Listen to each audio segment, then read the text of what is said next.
Saya mengikuti beliau ya, itu dari tahun 2009 kita berapa kali.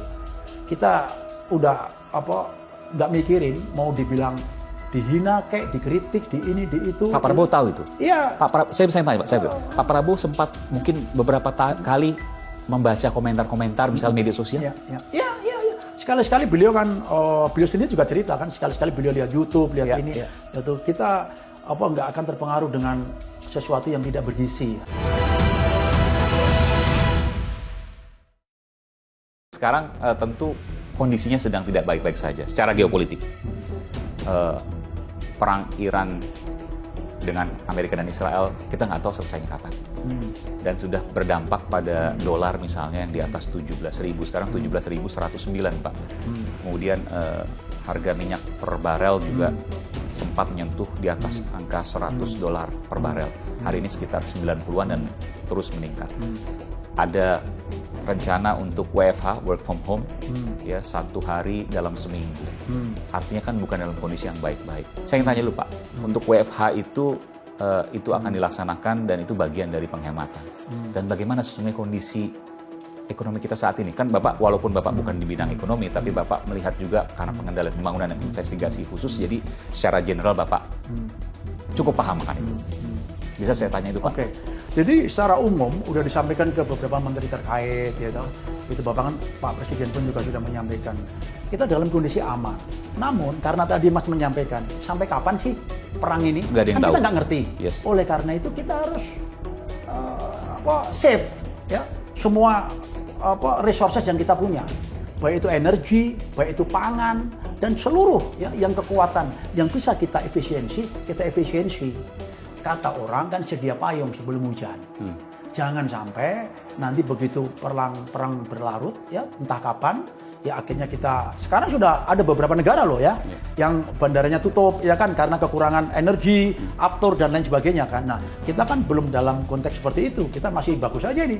Semuanya pulang mudik dalam keadaan lancar ya. Bahkan ini jauh lebih bagus. Saya nggak pernah mendengar kemacetan atau kekurangan BBM dimanapun kan. Nah, ini hal seperti ini kita sudah beliau Pak Presiden sudah memikirkan panjang ya ke depan ya kita harus hemat ya karena kita tidak mengerti dan kita harus siap dalam keadaan yang terburuk. Ya yang terburuk, namun kita harus kuat. Ya. Makanya dari awal beliau sudah selalu sejak jadi Menhan pangan, energi, air, pangan, energi, air. Kalau kita punya tiga-tiganya itu Mas, swasembada ya. Mau apapun gejolak di dunia ini ya kita bisa survive. Pangan, energi, air. Air kita udah punya Pak. Air kita udah punya melimpah. Pangan ya melalui beberapa impor. Udah surplus kan. Ya kita terbanyak kemarin beras 4 juta ton ya dan sekarang masih panen panen terus itu ya. Ada masalah energi. Nah, sekarang baru kita ada alternatif energi.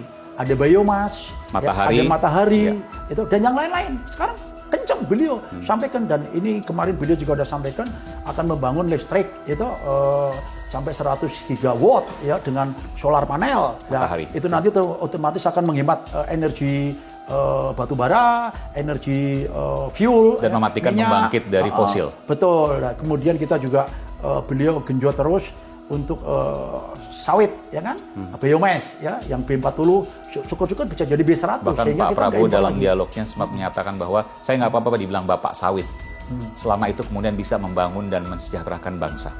Udah Mas, saya mengikuti beliau ya itu dari tahun 2009 kita berapa kali. Kita udah nggak mikirin mau dibilang dihina kayak dikritik di ini di itu. Pak Prabowo tahu itu? Iya. Saya bisa tanya Pak, Pak Prabowo sempat mungkin beberapa kali membaca komentar-komentar misal media sosial? Iya. Sekali-sekali beliau kan, beliau sendiri juga cerita kan, sekali-sekali beliau lihat YouTube, lihat ini. Itu kita nggak akan terpengaruh dengan sesuatu yang tidak bergizi. Dan dari dulu Pak Prabowo sudah biasa dengan kita berbuat aja yang terbaik, output kita yang akan dirasakan oleh masyarakat ya. Tadi Mas bicara tentang MBG contohnya ya. MBG. Saya mau tanya itu baru Pak. Boleh. Nggak apa-apa ya? Boleh. Ini hal yang sensitif soalnya Pak, karena program prioritas Pak Presiden. Saya ingin tanya Pak, tadi soal kita melakukan penghematan dan seterusnya. Tetapi bahwa ini pakar-pakar ekonomi yang kemudian menilai saya juga punya data, misalnya 2025 itu anggaran MBG 71 triliun, dan 2026 ini naik menjadi di atas 330 triliun, artinya lebih dari 4 kali lipat, bahkan hampir menuju ke 5 kali lipat, tapi tidak, 4 kali lipat lebih lah. Intinya bahwa di tengah penghematan, banyak yang kemudian menilai MBG program yang sangat baik, sangat bagus, tapi mungkin bisa dikurangi dari sisi sebarannya, mungkin daerah 3T, mereka yang membutuhkan dan seterusnya. Tidak kemudian seluas itu.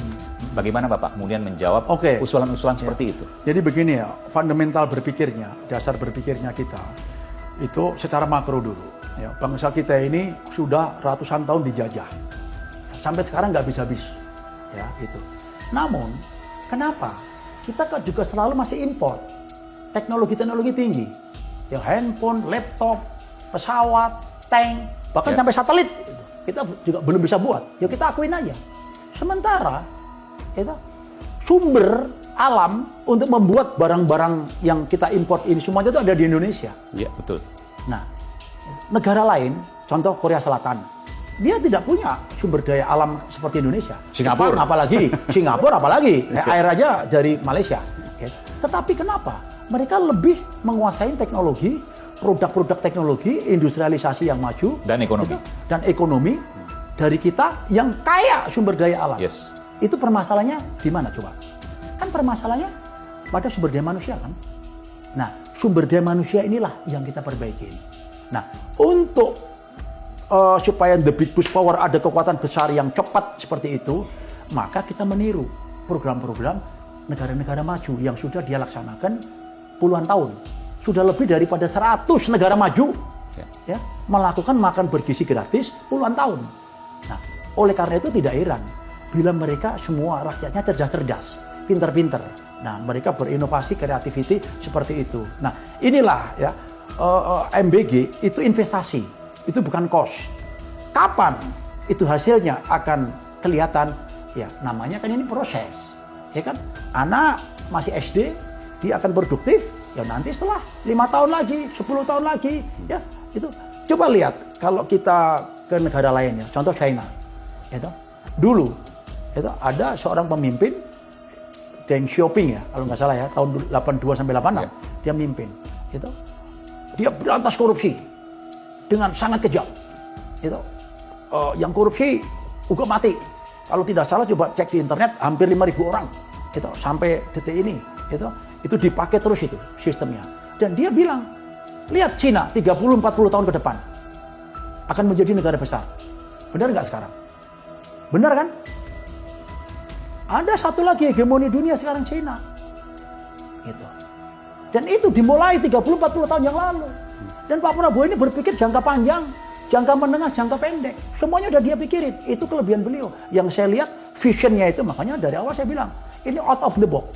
Ya saya melihat di atas rata-rata, bukan karena saya dekat, enggak, saya bicara apa adanya aja. Dan itu sejak beliau muda dan konsisten. Mas tahu nggak?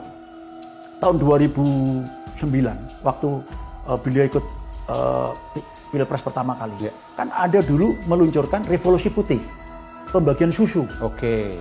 Ya kan, masih ingat kan? Iya, ingat Pak. Susu. Gitu.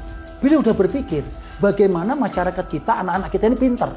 Bahkan beliau, ternak kambing, sapi perah di Hambalang, beserta masyarakat di situ. Ya, kalau tidak bisa berbuat orang untuk memperbaiki orang banyak, ya beberapa orang sekitar. Oke. Nah, beliau kan punya prinsip seperti itu. Kalau tidak beberapa orang, satu orang. Nah, kalau tidak bisa berbuat baik untuk beberapa orang, satu orang. Kalau tidak bisa membantu satu orang, janganlah kau membuat susah itu orang lain. Nah, beliau coba membuat pilot project. Ya, alhamdulillah itu dikasih. Dan ini jadi di Hambalang, saya pernah ke Hambalang Pak. Di Hambalang itu ada tanaman juga, sayuran pertanian, ada sapi, ada ayam dan seterusnya, peternakan. Itu untuk membantu warga sekitar. Dan kita kepingin program itu suatu saat tinggal size-nya aja diperbesarkan.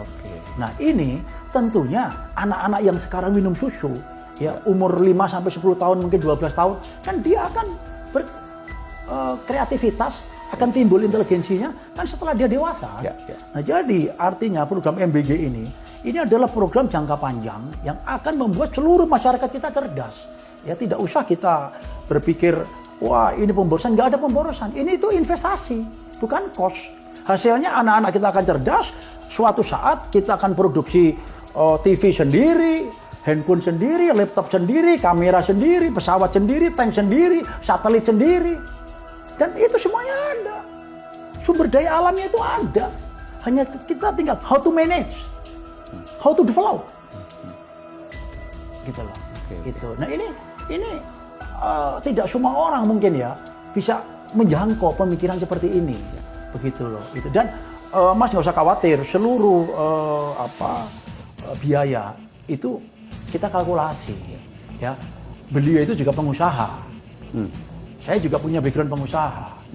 Ya tadi udah saya sampaikan, perencanaan yang baik itu adalah 50% kemenangan atau 50% keberhasilan. Ya, ini semuanya sudah dikalkulasi.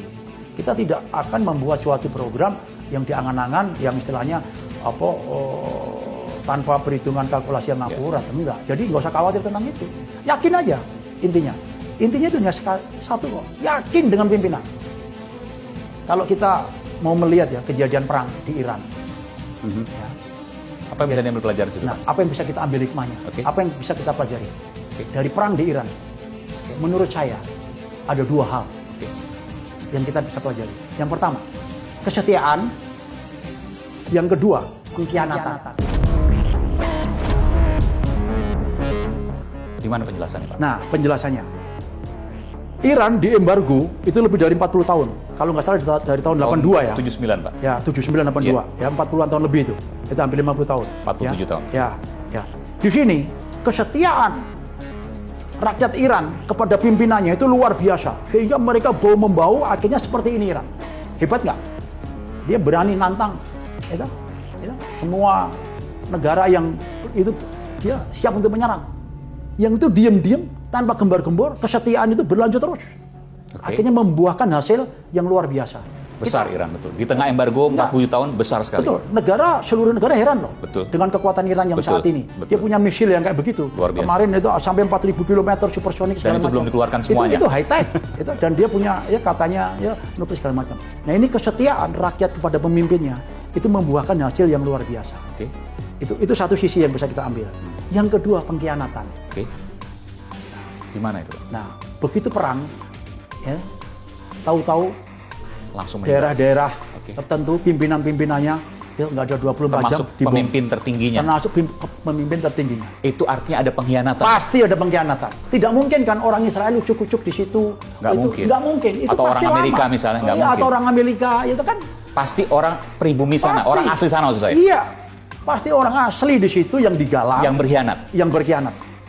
Bahkan kalau tidak itu salah. Itu di militer pasti diperhitungkan tuh Pak. Wah, kita ini udah pengalaman Mas. Itu menarik Pak. Untuk jadi begini. hal yang begini. Tewasnya pemimpin tertinggi Iran, Ali Khamenei, dikarenakan ada pengkhianat dari warga Iran sendiri.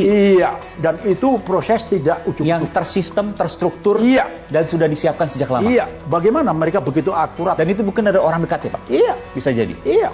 Ya, itu kan namanya intelijen. Dan itu tidak dilakukan dalam konteks dekat. Mungkin sudah bertahun-tahun itu ditanam di situ. Kan banyak orang yang bisa terbeli kan. Iya. Dan dia orang Iran asli. Iya, pasti kan. Kan nggak mungkin orang Israel di situ cunyak-cunyu nauno ya itu dengan muka yang berbeda atau orang Amerika kan nggak mungkin. Itu pelajaran. Pasti menggunakan orang dalam. Nah, apakah ini tidak terjadi di Indonesia? Pertanyaan saya. Betul. Termasuk juga Venezuela dalam waktu yang sangat cepat langsung bisa dibawa tetapi kan ke dia Amerika. sekarang ngaku bahwa itu perencanaan sudah direncanain setahun yang lalu. Betul, setahun luar biasa. Bener nggak?